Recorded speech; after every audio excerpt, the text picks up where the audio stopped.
हाँ मैं रिलायंस के रख ले रहेगा लिखो 40 को 22 हुआ कहूँ कि जब ये अनाउंस कर देती है कि ना तो ज्यादा टाइम ना है तो बिहाने परसों में जो हो ना तो फिर जे ऊपर ही जाए लगता था यही साल निकालती कौन लग चुका है 5000 एकड़ जमीन में तो फिर तो खाली ऊपर ही ना जाए के रहती है अब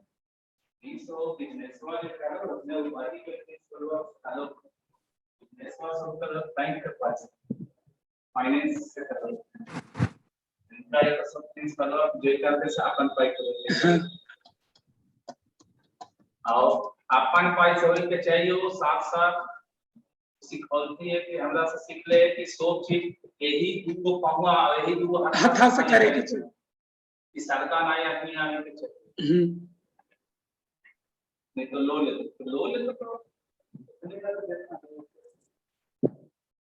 जे अपने करवे से रहते लुमा चलवा हुआ कि ना दोसर से ताबे ना इतना बड़ा आदमी बना है तो सो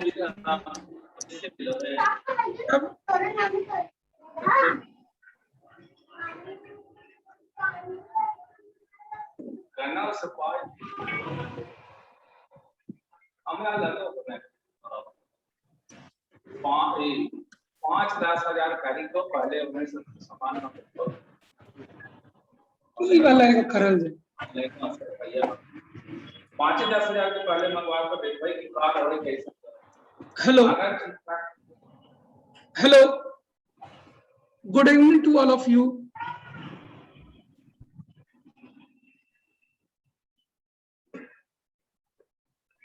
चलिए हम लोग कल एक डेरिवेशन कर रहे थे मैंने आपको कहा था कि डेरिवेशन को आप एक बार देख लेंगे तो इसमें क्या है कि आप लोग डेरिवेशन को देख लीजिए एक बार फिर से मैं अभी कह रहा हूं कि जितना कल मैं पढ़ाया था उसको 1 सेकंड आप देख लीजिए तो मुझे बहुत राहत होगा और आपको भी समझने में बहुत आराम होगा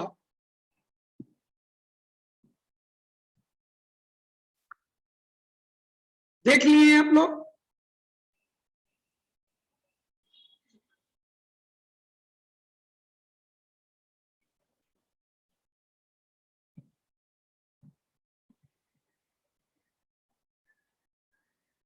चलिए डेरिवेशन स्टार्ट करते हैं आपको ध्यान होगा कल कि मैं बता रहा हूं आपको ध्यान होगा कल कि PI VI is equal to NRT जिसको हम लोग आज तक PV is equal to NRT जानते आए थे उसमें भांडरवाल ने कहा कि PV is equal to NRT के लिए पीआई होता है और वीआई होता है फिर आई stands for ideal gas I stands for ideal gas मतलब उन्होंने कहा कि this equation is valid only for ideal gas condition this is not valid for real gas condition और यहाँ पर 2 टर्म लिया गया PI and VI इन दोनों टर्म को इन्होंने सुटेबल इन्होंने जो एक्सपेरिमेंट किया था उस एक्सपेरिमेंट में जो ऑब्जर्वेशंस इनको मिला उन ऑब्जर्वेशंस के बेसिस पर इन्होंने कुछ करेक्शन किया इन दोनों टर्म्स में कुछ मॉडिफिकेशन किया और उस मॉडिफिकेशन के बाद एक नया इक्वेशन तैयार हुआ और उसी इक्वेशन को भांडरवाल इक्वेशन कहा जाता है और वो कैसे आया उसका क्या मतलब है उसके टर्मिनोलॉजी कैसे यूज हुए इन्हीं सब चीजों को हमें बारीकी से समझना है तो आपको ध्यान होगा कि हम लोग सबसे पहले सीखते हैं volume correction term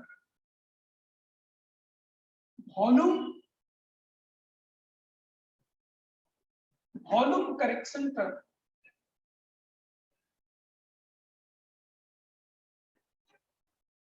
volume correction term हम लोग सबसे पहले सीखते हैं ठीक है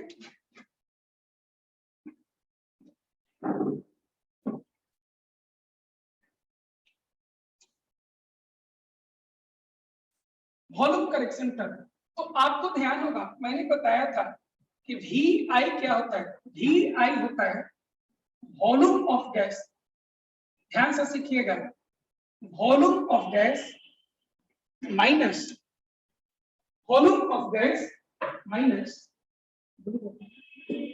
volume of gas minus volume which is not available, थोड़ा बड़ा है, for the free movement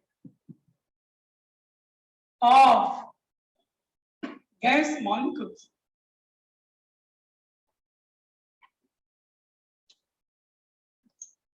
Volume of gas minus volume which is not available for free movement of the gas molecules, ये इन्होंने कहा। तो वॉल्यूम ऑफ गैस, तो सीधे volume of container हम लोग ले लेंगे, वॉल्यूम ऑफ गैस सीधे क्या लेंगे हम, ये तो सीधे वॉल्यूम ऑफ कंटेनर हो जाएगा जिसमें गैस को रखा गया है। लेकिन volume which is not available for the free movement of gas, ये क्या है, इसी को हम लोग लिखेंगे V माइनस डेल्टा V। और यही जो डेल्टा V है, यही जो आपका डेल्टा V है, इसी को वैन डर वाल ने कहा वॉल्यूम करेक्शन टर्म। इसी को वैन डर वाल ने क्या कहा बेटा, वॉल्यूम करेक्शन टर्म उन्होंने कहा। ठीक है, अभी तक कोई दिक्कत आपको, अभी तक कोई दिक्कत आपको?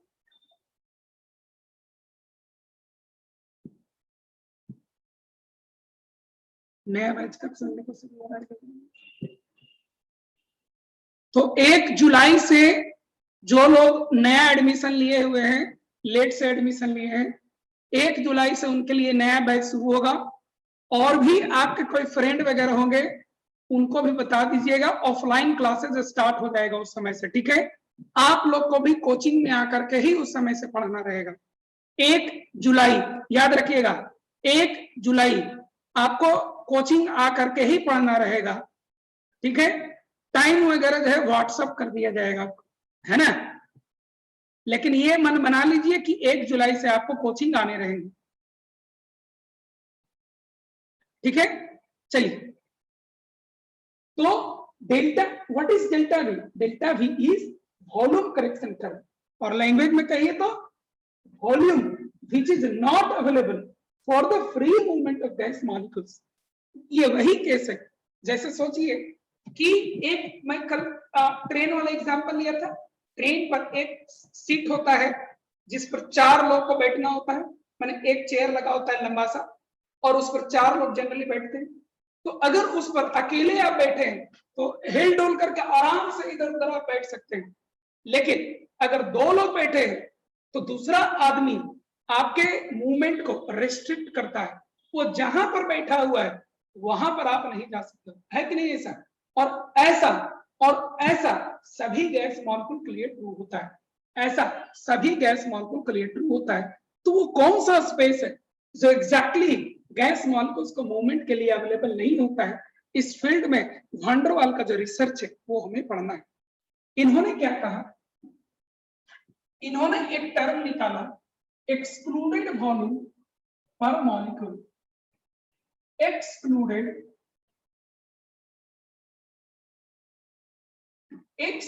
volume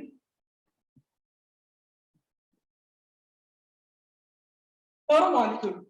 इन्होंने एक टर्म निकाला, excluded volume per molecule. Excluded volume per molecule देखिए कैसे निकलता है। ये देखिए डायग्राम देखिए, ये एक मॉलिक्यूल, ठीक है, और ये एक दूसरा मॉलिक्यूल।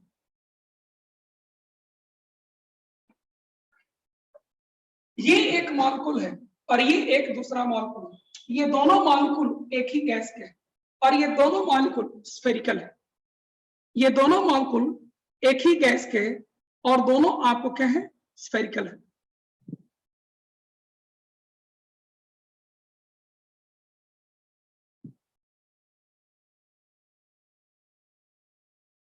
शिवम 3 लड़का है,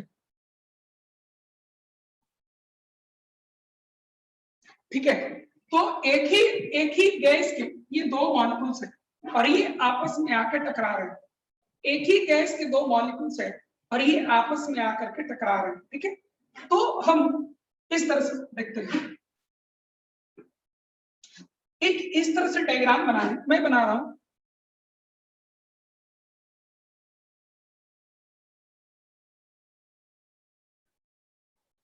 मान लेते हैं हर मॉलिक्यूल का रेडियस r है, ठीक है, मॉलिक्यूल है, दोनों एक ही देश है, radius is r, radius is r, ठीक है। अब यहां पर एक काम करिए, एक शेडेड रीजन बनाए,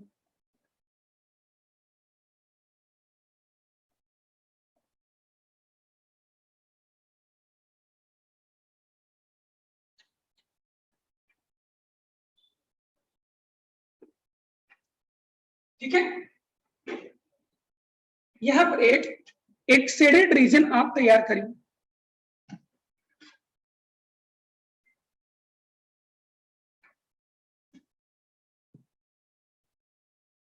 शेडेड रीजन आप एक तैयार करिए। ये आपका मॉलिक्यूल ए है और ये आपका मॉलिक्यूल बी, दोनों का रेडियस क्या है, r है, दोनों बराबर, मतलब एक ही कंपाउंड के दो मॉलिक्यूल्स हैं, इन दोनों का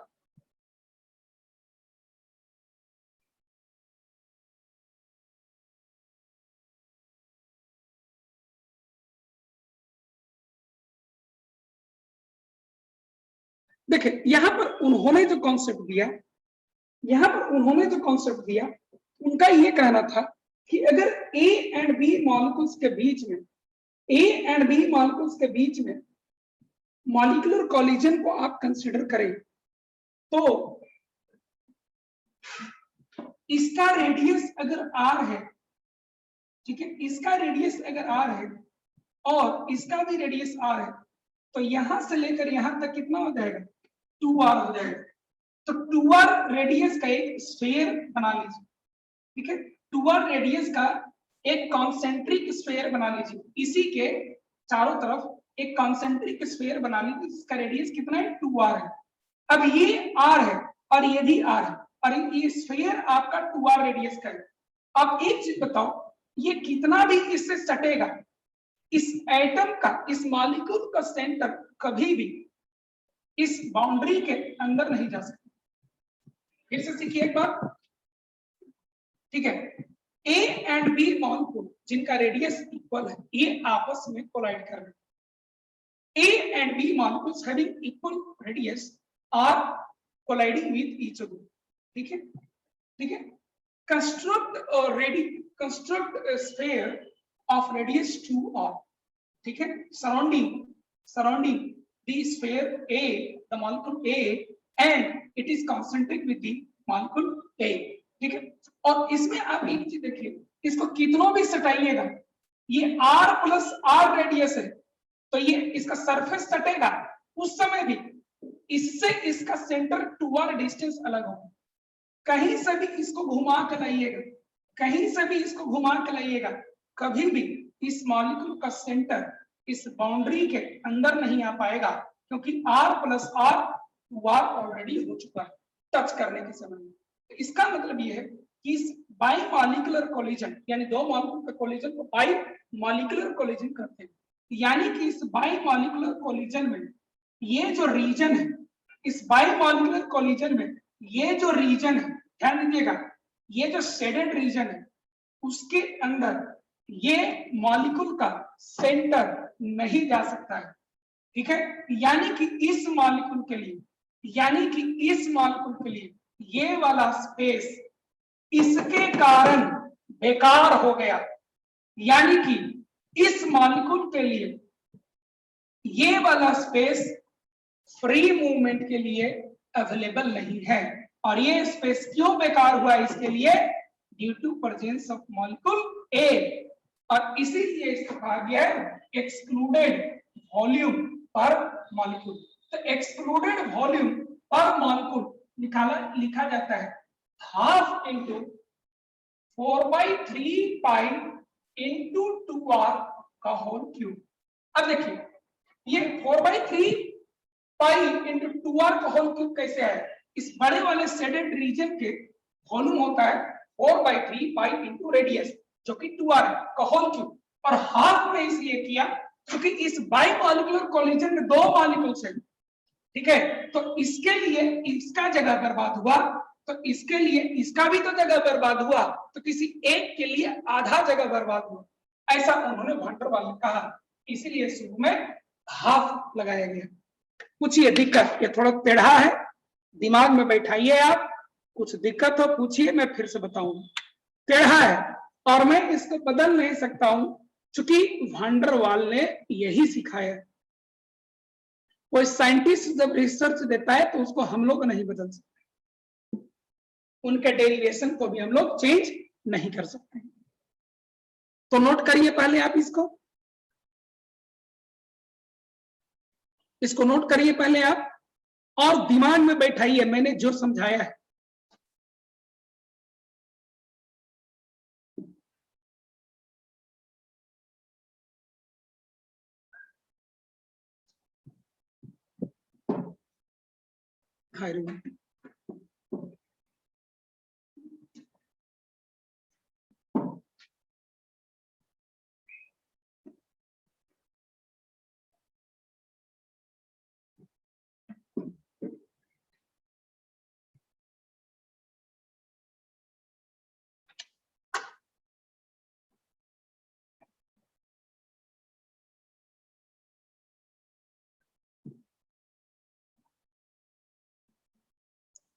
हाँ पहले आप नोट कर लीजिए, मैं फिर से बताऊंगा, ठीक है।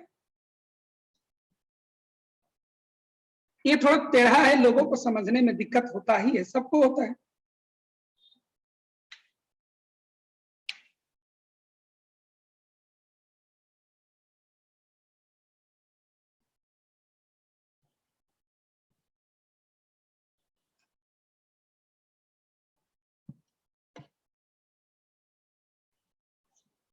ठीक है, नोट कर लिए आप लोग, कोई तो बताओ, नोट कर लिए आप लोग? चलिए चलिए एक बार और समझते हैं। देखिए मान लेते हैं हमारे पास दो ही मॉलिक्यूल है, molecule A and molecule B, दोनों सेम ही कंपाउंड के हैं और दोनों को स्फेरिकल अज्यूम किया गया फॉर डेरिवेशन, ठीक है। दोनों का रेडियस भी बराबर होंगे, ये आपस में कोलाइड कर रहे हैं। ये जब कोलाइड कर रहे हैं तो हमको ये निकालना है कि वो कौन सा, देखिए वॉल्यूम करेक्शन टर्म क्या होता है, volume which is not available for the free movement of gas molecule. यानी कि आप अगर गैस मॉलिक्यूल हो तो आप जब मूव करने लगोगे तो आपके रूम में रखे हुए जितने सामान वगैरह है वो सब आपके मूवमेंट को रोकेंगे, वो सब जगह आपके मूवमेंट के लिए अवेलेबल नहीं होगा। कहीं बक्सा रखा हुआ है तो बक्सा में घुस जाओगे क्या, ऐसा तो है नहीं, ठीक है। तो इस तरह के केस यहाँ पर है। तो जब ये दोनों मॉलिक्यूल आपस में कोलाइड करते हैं, ठीक है, तो इनके कोलिजन को ही ध्यान में रखते हुए कि दो मॉलिक्यूल आपस में कोलाइड कर रहे हैं, थ्योरी बनाया गया, ठीक है। तो हम लोग करते क्या है कि ए और बी के बीच में कोलिजन हुआ है, ए बी से टकराया तो बी ए से भी टकराया, है ना, ए बी से टकराया तो बी ए से भी टकराया और दोनों एक साथ हुआ है। तो हम लोग क्या करते हैं कि 2r radius r plus r, 2r radius का एक स्फीयर जो कि ए से कंसेंट्रिक है इमेजिन करते हैं, ठीक है। अब एक चीज बताओ, इसको अगर हम पकड़ ले तो r प्लस r 2r हो गया, ठीक है, ये टच कर रहा है r प्लस r 2r हो गया, ठीक है। क्या कभी भी इस एटम का न्यूक्लियस, इस एटम का सेंटर इस पेरिफेरी के अंदर आ सकता है क्या? नहीं आ सकता है। मैक्सिमम वो पेरिफेरी तक आ सकता है, उसके अंदर नहीं आ सकता। ये देखिए एक मुट्ठी है, ये दूसरा मुट्ठी है, क्या एक मुट्ठी दूसरा मुट्ठी के अंदर घुस सकता है क्या? ऐसे नहीं ना घुस सकता है, यही चीज है। तो यानी कि अगर बी के लिए कंसीडर करें तो ये जो शेडेड रीजन है, बी के लिए कंसीडर करें, ये शेडेड रीजन जो है वो एक ऐसा रीजन है जिसके अंदर इसका न्यूक्लियस नहीं जा सकता है, उसके अंदर इसका सेंटर नहीं जा सकता। यानी कि इसके लिए देखिए ये शेडेड रीजन वो रीजन है जो उसको फ्री मूवमेंट के लिए अवेलेबल नहीं है, इसी को कहते हैं एक्सक्लूडेड वॉल्यूम। और ये कितना होगा? तो इस शेडेड रीजन के वॉल्यूम के बराबर होगा 4/3 पाई into 2r रेडियस से shaded region, work over Q. लेकिन हम लोग केवल एक मॉलिक्यूल का नहीं ना सोच रहे हैं, दो मॉलिक्यूल का सोच रहे हैं। तो इसको ऐसा उन्होंने एवरेज निकाला कि इसके नाम पर इसका जगह बर्बाद हुआ, एट द सेम टाइम इसके नाम पर इसका भी तो जगह बर्बाद हुआ, और इसीलिए उन्होंने यहाँ पर हाफ लगा दिया। क्या अभी भी किसी को दिक्कत है? क्या अभी भी किसी को दिक्कत है? क्या अभी भी किसी को दिक्कत है? नहीं। और नोट तो आप कर ही लिए हो। Thank you Ankur, thank you. Ankur लिख रहा है कि अगर आप पढ़ाएंगे तो नीट जरूर निकलेगा। थैंक यू अंकुर। अरे बेटा जानते हो, पढ़ाते तो हम अपने हिसाब से जी जान लगा के ही है, ठीक है। हमको पढ़ने वाला बच्चा नहीं मिलता है, ठीक है, कम पढ़ने वाला बच्चा मिलता है। पढ़ने वाला बच्चा हमारे यहाँ जो आता है वो आईआईटी, एनआईटी, डॉक्टर में AIIMS, PMCH, Calcutta medical college hospital, 1,000 all India rank general category से लाया है बच्चा मेरे यहाँ। नीट की बात कर रहे हैं हमको, ऑल इंडिया रैंक 1000 हमारे यहाँ का बच्चा लाया है, केवल हमारे यहाँ पढ़कर। जनरल कैटेगरी की बात कर रहे हैं, समझे। लेकिन वो सीधा गाय था, जो उसको कह दीजिए वो पढ़ लेता था, जितना उसको कह दीजिए उतना वो मेहनत कर लेता था। हो गया, उसको हम भेंट करवाएंगे आप लोग को कल। तो मेरा बहुत अच्छा क्या कहते हो चेला है, भक्त है, समझे। लाते हैं, क्यों नहीं लाएंगे, ठीक है। पढ़ने वाला को भी मेहनत करना होगा, ठीक है। चलिए ये सब तो बातें चलते रहेंगे, काम का चीज करते हैं।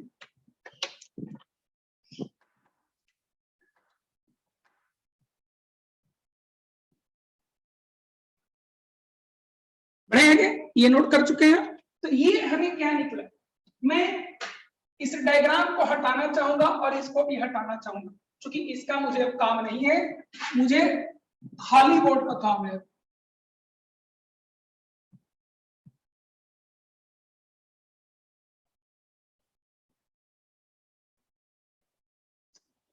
जानते हो अंकुर, इसी साल एक बच्ची जो है 627 नंबर लाई है, उसको केमिस्ट्री में 45 क्वेश्चन में 45 क्वेश्चन करेक्ट हुआ है। 45 में 40 बनाई नहीं, 45 में 45 बनाई, और 45 का 45 उसको करेक्ट हुआ, समझे। इसलिए आप विश्वास रख के पढ़िए बस।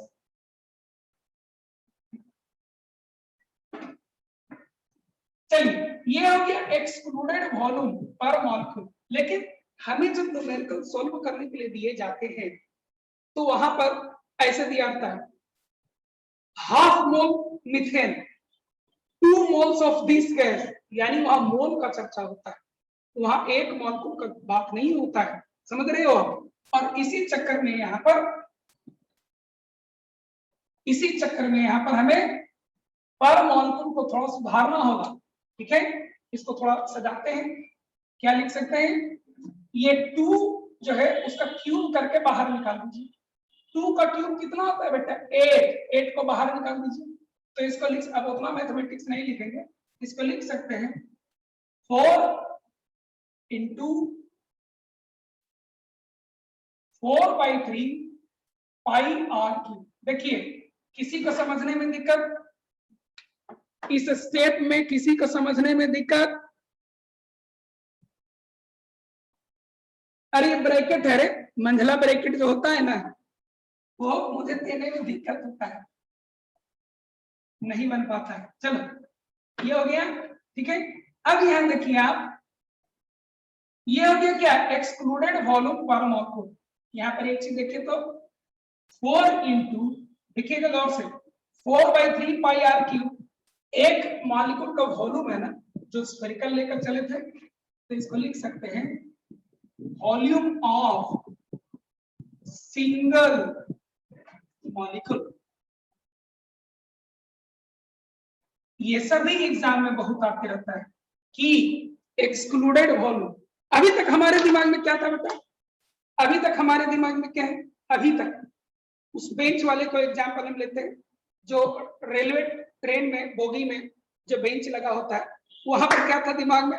आपके दिमाग में भी होगा कि मैं बैठा हूं, 4 लोग को बैठने का सीट है और मैं बैठा हूं, ठीक है। अगर एक आदमी आके बैठ गया तो हमारे दिमाग में क्या आएगा? ओहो, एक आदमी आके बैठ गया, अब तो हम 3 आदमी के सीट पर ही इधर उधर हो सकते हैं। आ रहा है कि नहीं दिमाग में आपको? एक सीट पर तो वो बैठा रहेगा, अब हम 3 आदमी के सीट पर ही इधर उधर हो रहे हैं। यानी 3 आदमी के सीट पर आप इधर उधर हो सकते हो, यानी कि वो आदमी अपना खाली एक सीट लिए हुए है कि नहीं? है कि नहीं? लेकिन यहां देखिए आप, मॉलिक्यूल कितने थे? एक मॉलिक्यूल देखिए आप, पर मॉलिक्यूल में कितना जगह बर्बाद हो गया? तो 4 into volume of single molecule. मतलब यहां एक मॉलिक्यूल अगर कहीं पर है तो उसके नाम पर जगह का बर्बादी उसके वॉल्यूम के बराबर नहीं होगा, बल्कि उसके वॉल्यूम के 4 गुने के बराबर होगा। समझ में आया आपको? किसी को दिक्कत? समझ में आया? कोई एक मॉलिक्यूल की वजह से, कोई एक मॉलिक्यूल की वजह से, कोई एक मॉलिक्यूल की वजह से जगह का जो बर्बादी होगा, अरे अभी ना कैलकुलेशन में सिखाएं प्रियांशु रंजन बेटा, अभी ना कैलकुलेशन में सिखाएं। ये देखो कैलकुलेशन में आ गया है 4 into volume of single molecule, अभी तो आया, ठीक है। इस तरह से हम लोग आगे बढ़ते हैं। तो ये हो गया एक्सक्लूडेड वॉल्यूम पर मॉलिक्यूल। अब निकालते हैं एक्सक्लूडेड वॉल्यूम पर मोल क्या होगा? एक्सक्लूडेड वॉल्यूम पर मोल क्या हो जाएगा? तो एक मॉलिक्यूल के लिए इतना जगह बर्बाद हुआ, तो एक मोल के लिए कितना होगा? एवोगाड्रो नंबर से मल्टीप्लाई करना होगा, तो लिखेंगे 4 into Na into 4/3 pi r cube. होगा कि नहीं होगा? ठीक है। ये किसके लिए हुआ? पर मोल के लिए। इसी को यहां पर क्या कहा गया है? बी कहा गया है। क्या कहा गया है? बी कहा गया है। ध्यान रखिएगा, इसको यहां पर क्या किया गया है? बी। बी को वैन डर वाल कांस्टेंट माना गया, जो वैन डर वाल ने किया था। बी क्या है? वैन डर वाल कांस्टेंट। काम करेंगे वैन डर वाल तो कांस्टेंट का नाम भी तो वैन डर वाल ही ना होगा। अगर आप काम किए होते तो कांस्टेंट का नाम आपके नाम पर होता। यहाँ पर वैन डर वाल ने प्रूव किया है तो कांस्टेंट का नाम वैन डर वाल के नाम पर होगा। आपको एतराज तो नहीं होना चाहिए था, ठीक है। यही बी है। ये बी किस चीज पर डिपेंड करता है? केवल मॉलिक्यूलर साइज पर डिपेंड करता है। किस पर डिपेंड करता है बेटा? केवल मॉलिक्यूलर साइज पर डिपेंड करता है। Depends only on molecular size. किस चीज पर डिपेंड करता है बेटा? Depends only on molecular size and nothing else, ठीक है। चलिए आगे बढ़ते हैं। तो एक्सक्लूडेड वॉल्यूम पर मोल हो गया। अब अगला चीज, तो excluded volume for n mole gas के लिए क्या होगा? Excluded volume for n mole gas क्या होगा? तो एन मोल गैस के लिए हो जाएगा, एक मोल गैस के लिए बी, जिसका वैल्यू ये होता है, तो एन मोल गैस के लिए कितना हो जाएगा? N b. और यही आपका होता है डेल भी। यही आपका क्या होता है? डेल भी। इसको क्या कहते हैं बेटा? वॉल्यूम करेक्शन टर्म करके, ठीक है। और इसीलिए भी आई, अब आपको भी माइनस एन बी होगा। भी आई किसके बराबर होगा बेटा? भी माइनस एन बी के बराबर होगा। किसके बराबर होगा बेटा? आपको भी माइनस एन बी के बराबर होगा। चलिए नोट करिए पहले। तो वॉल्यूम करेक्शन टर्म आपको खत्म हो गया। तो PV is equal to NRT में वैन डर वाल ने क्या किया कि V के जगह पर V माइनस NV रखा, जहां N नंबर ऑफ मोल्स होता है और B वैन डर वाल कांस्टेंट होता है, जो डिपेंड करता है गैस मॉलिक्यूल के साइज पर। और ये डिफरेंट गैसेस के लिए अगर न्यूमेरिकल में आया तो या तो देगा या तो हमसे पूछेगा। ठीक है, चलिए नोट करिए।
चलिए, आप लोग नोट कर लिए होंगे, मैं उम्मीद करता हूं।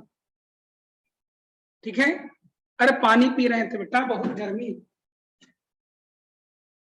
पानी आप लोग पीते हो? गर्मी में बहुत पीना चाहिए। तो अब आपको वॉल्यूम करेक्शन टर्म आपको कंप्लीट हो गया। Now we will move for a pressure correction term. We have the formula PIVI is equal to nRT. This we have already learned. Now we will move for this one. Second part को लिखिए PI, ठीक है। यहाँ पर topic लिख दीजिए बस, pressure correction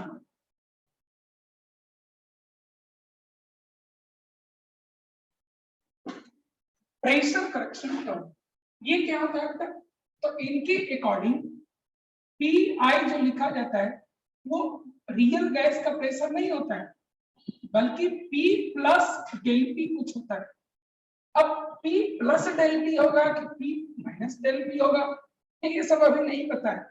मैं धीरे धीरे आपको समझाऊंगा कि यहाँ पर प्लस होगा कि माइनस होगा, क्या इसका मतलब है, ये सब हम धीरे धीरे अभी सीखेंगे। ठीक है, तो मैं समझता हूं कि इसको मैं मिटा सकता हूं। मुश्किल तो है, इससे मैं इनकार नहीं करता हूं।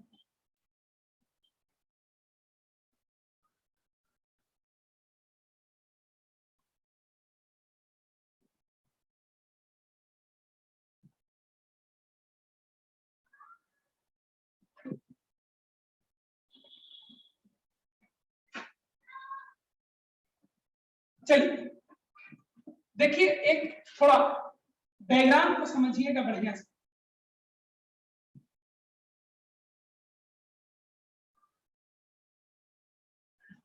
ये आपका मॉलिक्यूल बी है और ये आपका मॉलिक्यूल ए ले लीजिए। कंटेनर के अंदर में बहुत सारे गैस मॉलिक्यूल्स होते हैं। कंटेनर के अंदर में बहुत सारे गैस मॉलिक्यूल्स होते हैं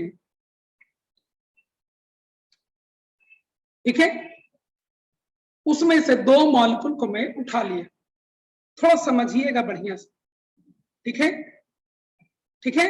चलिए देखो बेटा, ये जो गैस मॉलिक्यूल है बी, ये जो गैस मॉलिक्यूल है बी, ये कंटेनर के कहीं बीच में पड़ा हुआ, एग्जैक्टली बीचों बीच नहीं होना चाहिए, मतलब यहाँ भी ले सकते थे, यहाँ भी ले सकते थे, कहीं भी ले सकते थे, मैं बीच में दिखाया ताकि डायग्राम थोड़ा सही हो, ठीक है। तो ये बी मॉलिक्यूल है, ये बी मॉलिक्यूल अपने चारों तरफ अपने ही जैसे इनफाइनाइट नंबर ऑफ मॉलिक्यूल से सराउंडेड होगा, कोई दिक्कत?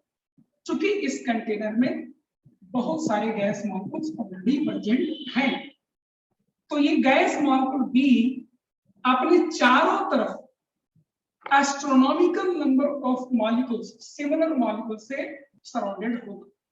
दूसरी बात, हमने रियल गैस पढ़ा, हम लोग रियल गैस पढ़ रहे हैं, और रियल गैस में हम लोग जानते हैं कि गैस मॉलिक्यूल्स एक दूसरे के ऊपर फोर्स एक्सर्ट करते हैं, करते हैं कि नहीं करते हैं बेटा? हम लोग रियल गैस पढ़ रहे हैं और हम लोग जानते हैं कि real gas molecules do exert forces on each other, do exert force on each other, और इसी कारण से यहां पर देखिए, जब इस पर चारों तरफ से ह्यूज नंबर ऑफ पार्टिकल्स से सराउंडेड होगा, तो इस पर चारों डायरेक्शन में फोर्स लगेगा।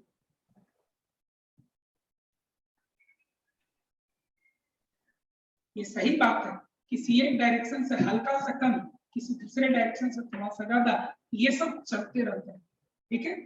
क्योंकि all gas molecules are in constant and random motion, so it is very much difficult to study a individual molecule, the motion of individual molecule, और इसीलिए हम लोग बल्क में हमेशा डील करते हैं। अकेला मॉलिक्यूल को स्टडी करने से हमें कुछ नहीं मिलेगा, इसलिए क्योंकि हम लोग जिन प्रॉपर्टीज को यहाँ स्टडी करते हैं वो प्रॉपर्टी केवल बल्क सब्सटेंस का हो सकता है।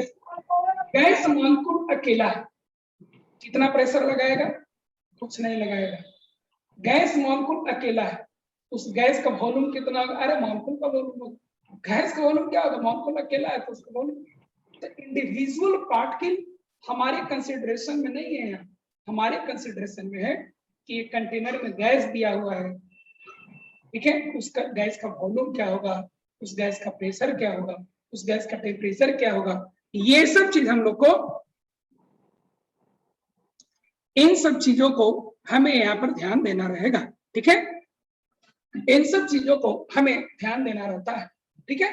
तो जब हम गैस मॉलिक्यूल बी को कंसीडर करते हैं बेटा, then the molecule B is surrounded from similar particles, from similar molecules, from all of its sides, ठीक है, चारों तरफ से आपको ये अपने ही जैसे पार्टिकल से घिरा हुआ है, यानी कि सभी डायरेक्शन में इसको कम बेस एक ही जैसा फोर्स लग रहा होगा, और ये पार्टिकल आपको इक्विलिब्रियम में, इस पर नेट फोर्स लगभग 0 लगता है, थोड़ा इधर से लग गया उधर से लग गया, बहुत सारे पार्टिकल है, कोई बगल में है, कोई बगल के बगल में है, कोई बगल के बगल में है, सभी डायरेक्शन से देखिए तो इनफाइनाइट नंबर ऑफ पार्टिकल्स है, इस पर लगभग चारों डायरेक्शन में एक जैसा फोर्स लग जाता है।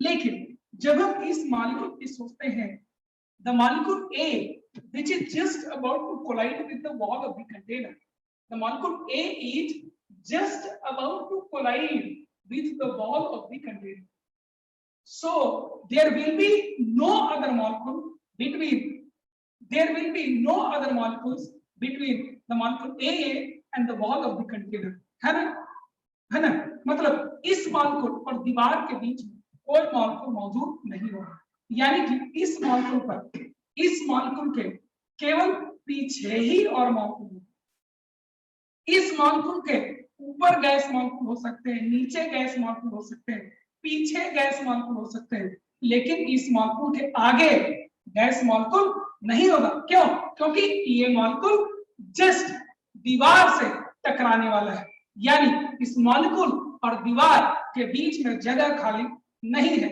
यानी इस मॉलिक्यूल और दीवार के बीच में कोई भी गैस मॉलिक्यूल मौजूद नहीं। तो इस मॉलिक्यूल पर कौन फोर्स लगाएगा? जो ऊपर रहेगा वो लगाएगा, जो नीचे रहेगा वो लगाएगा, जो पीछे रहेगा वो लगाएगा। बताओ कोई दिक्कत? पहले इस पार्ट में बताइए। ये बीच में होने के कारण इधर भी ले सकते थे, चारों तरफ इस पार्टिकल से घिरा हुआ है, यानी चारों तरफ से इस पर फोर्स लगेगा, नेट फोर्स इस पर लगभग 0 होता है। जब इसको हम देखें मॉलिक्यूल A को, which is just about to collide with the wall of the container, there is no molecule present between the molecule A and the wall of the container, and therefore the molecule A will experience the forces only from behind or from up, down, left, right, etc. लेकिन ये कभी भी अपने front side से other gas molecule का force experience नहीं करेगा। ठीक है, इतना तक में बोलिए कोई दिक्कत?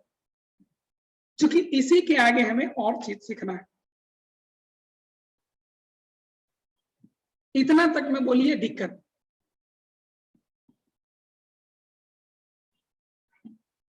ये भी कम टेढ़ा नहीं है,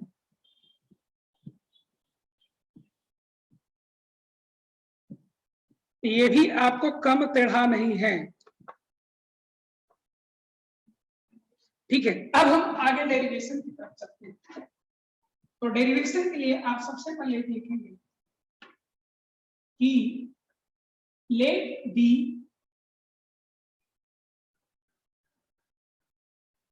molecular density of the gas is N। ये सबसे पहले मान लो, let the molecular density of the gas is N, मतलब N number of molecules is present, N number of molecules are present in unit volume of the gas, N number of molecules are present in unit volume of the gas. ठीक है, तो ये चीज आपको यहाँ पर ध्यान देना होगा। बड़े हम इसके ऊपर फोकस नहीं करेंगे, हम मेनली ए के ऊपर फोकस करेंगे। अब एक चीज देखिए, अब होगा क्या, ये कैसे आया, इसको थोड़ा समझते। देखो बेटा, ये मॉलिक्यूल जो इस दीवार से टकराने वाला था, ये मॉलिक्यूल जो दीवार से टकराने वाला था, अगर आइडियल गैस होता, ध्यान से सीखिएगा, अगर आइडियल गैस होता तो इस मॉलिक्यूल पर पीछे की ओर, और ये थोड़ा गंदा हो गया, एक दूसरा डायग्राम बना के थोड़ा बड़ा में सीखा, यही वो मॉलिक्यूल। ठीक है, अगर ये आइडियल गैस होता तो इस मॉलिक्यूल पर पीछे, ऊपर, नीचे, दाएं बाएं से कोई भी इस पर फोर्स नहीं लगाता। तो वैसे केस में ये दीवार से भी वेलोसिटी से टकराता, कोई एक वैल्यू है, भी वेलोसिटी से दीवार से टकराता। मान लो आइडियल केस में भी वेलोसिटी से ये दीवार से टकराता, कोई दिक्कत?